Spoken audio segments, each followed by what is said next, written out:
Today is a day. A perfectly fine day that turned sour due to the fact that I had to watch this specific SpongeBob episode for this review. I mean, I technically didn't have to watch it. I kind of forced myself to watch it. Anyway, this episode is Season 5, Episode 87A, To Love a Patty. Now, I used to like this episode a lot.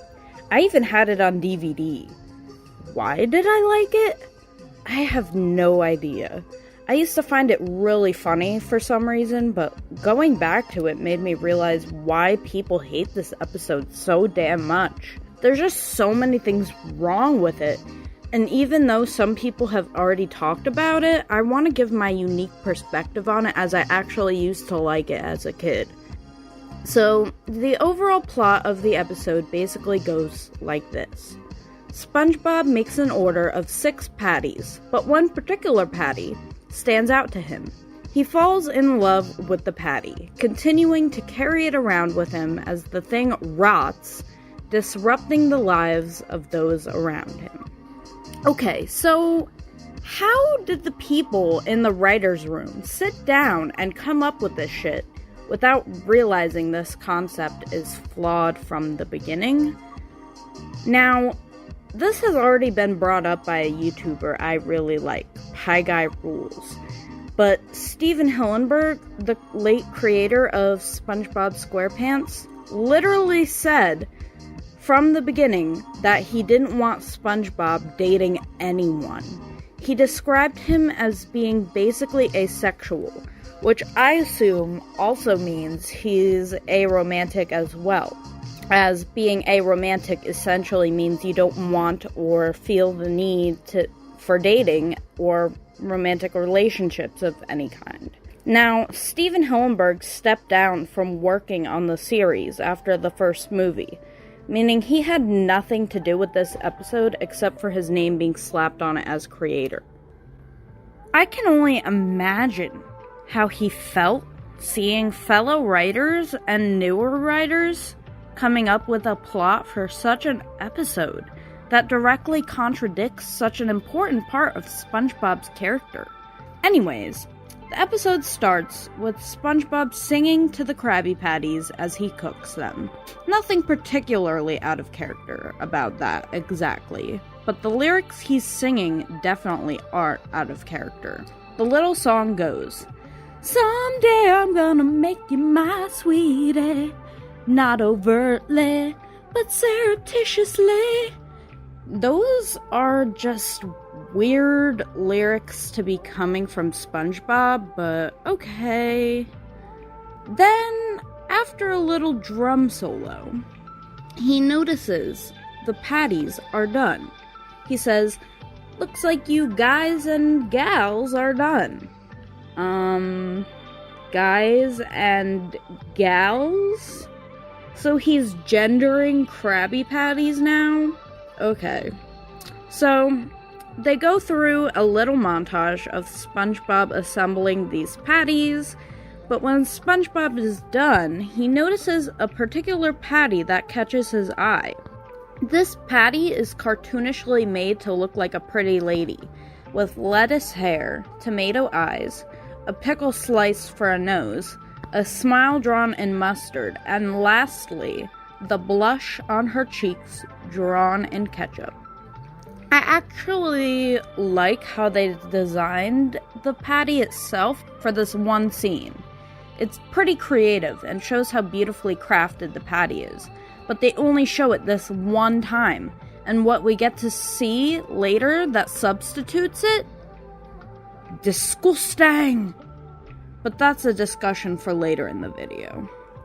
SpongeBob, loving his creation, gives it the name Patty. Very original. So Squidward comes, needing the 6 patties from SpongeBob so he can get the order to the customers. But SpongeBob just can't let this patty go.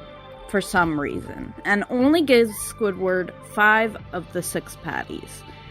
I guess I get SpongeBob having an attachment to one of his patties, especially a detailed work of art like Patty is, but this is full-on infatuation with an inanimate object we're talking here. I thought I was watching SpongeBob, not My Strange Addiction. SpongeBob, conflicted over whether he should keep this patty or give it to the customer, says this.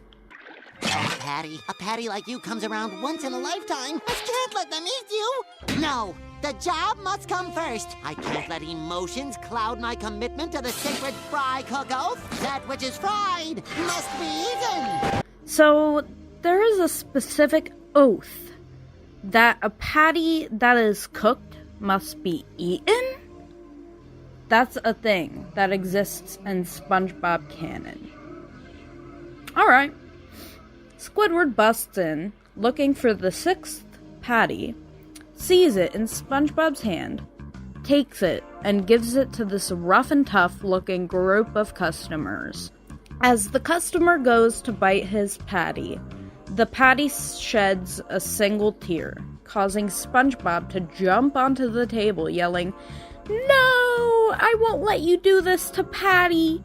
So after running into the kitchen with the patty and hiding under the fryers, Squidward comes in and teases SpongeBob for sweet-talking the patty.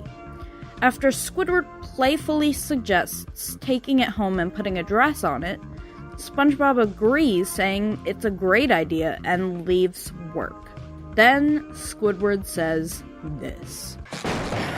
I wonder if it's too late to get a refund from my therapist. So Squidward has a therapist? That's canon. Okay, that's reasonable, but why does he say he wants a refund?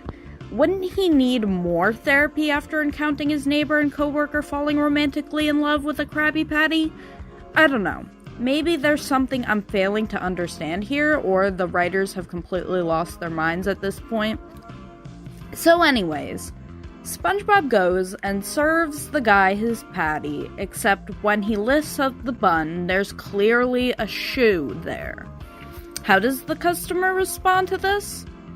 He says, and I quote, "Hey, how'd they know? I love grilled shoe." Then he eats the shoe. Isn't this a SpongeBob episode? Not My Strange Addiction? Why are they still making me feel like I'm watching TLC on acid? Why are they doing this to me? Anyways, after taking the patty home, SpongeBob talks to the patty that is now cooking crepes for him apparently, and this happens. When we're together, I feel like we're in our own little world. Like nothing can hurt us. Fire! Fire, fire!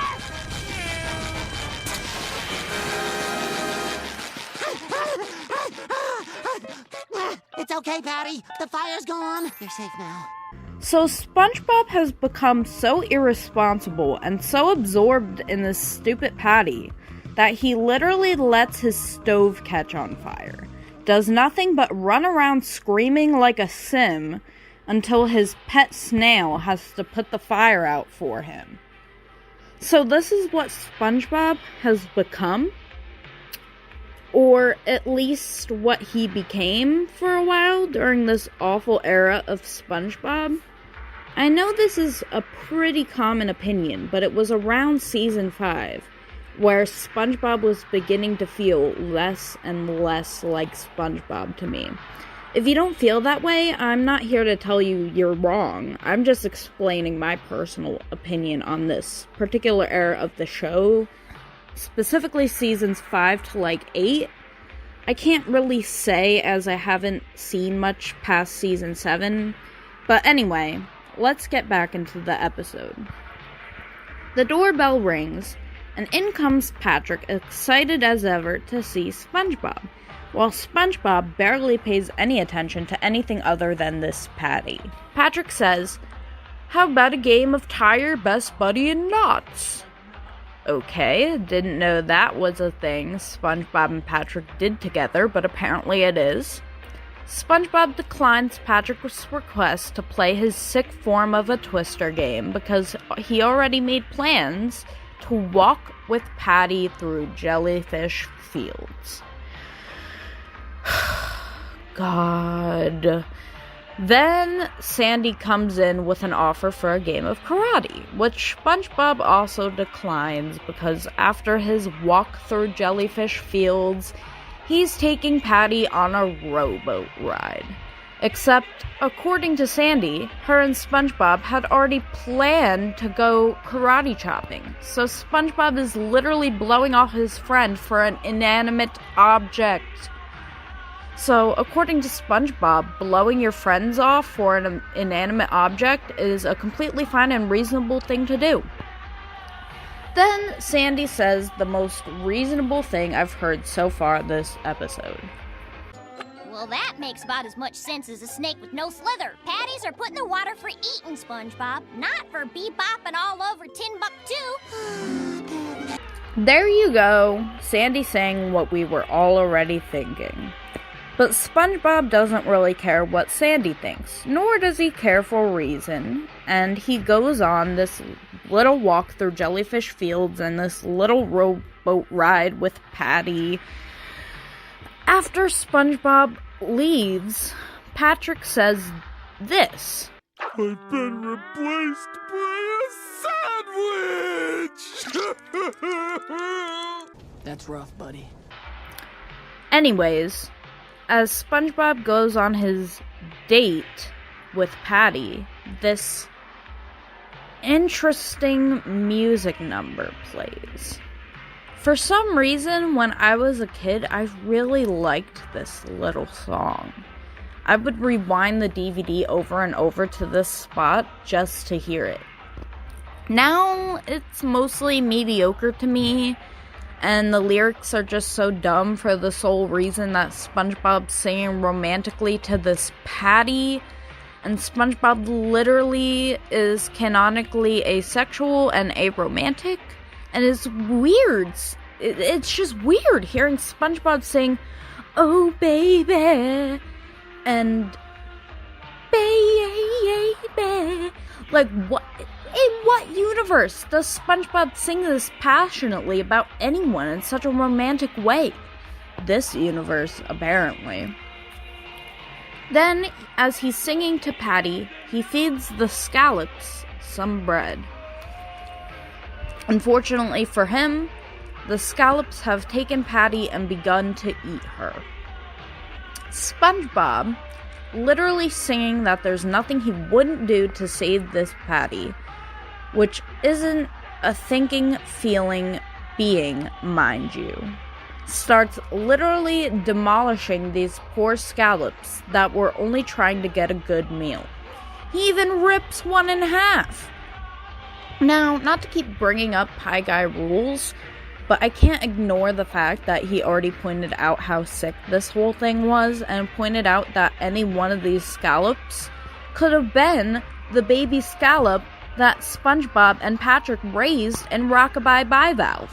So, if it wasn't already super fucked up that he was murdering a bunch of innocent scallops, just let this sink in for a bit.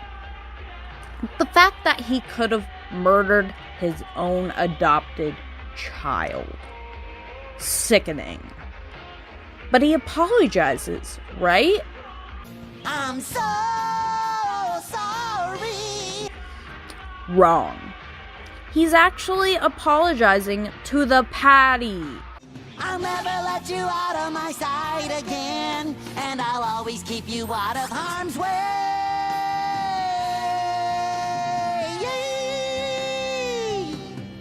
Again, this is what SpongeBob has become.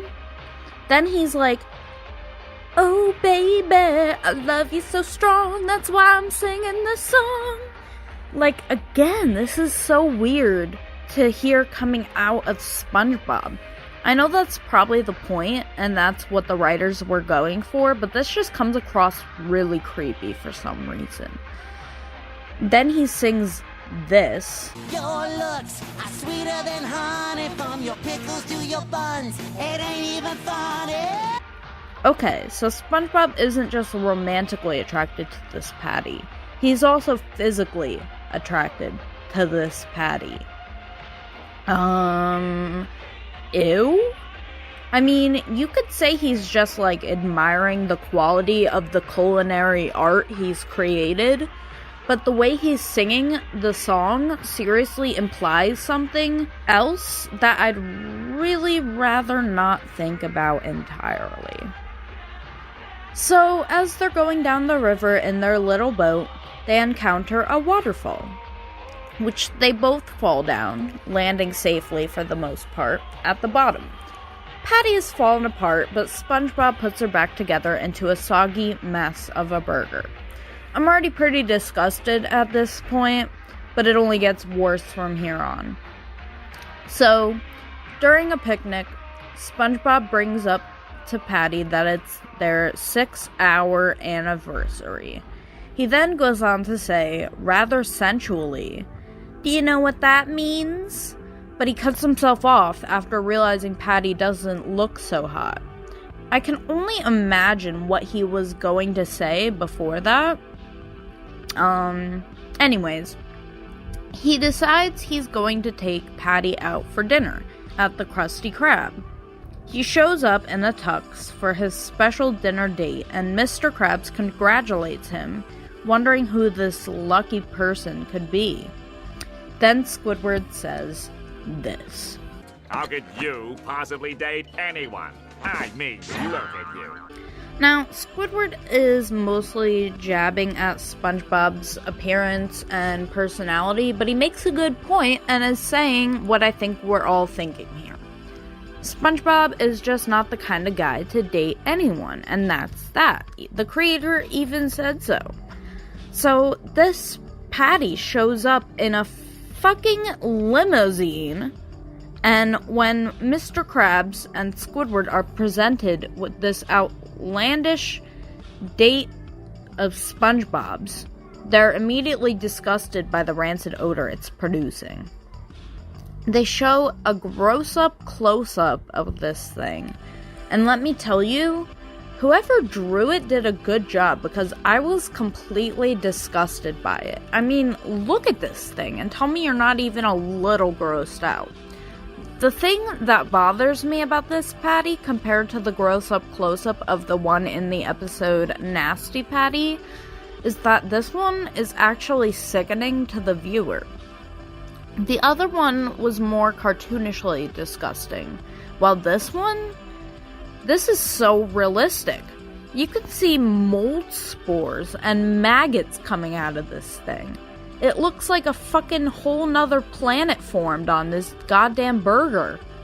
It's genuinely horrifying to look at, and I'm sorry I kept it on screen for an extended amount of time, but it's no worse than seeing the episode itself.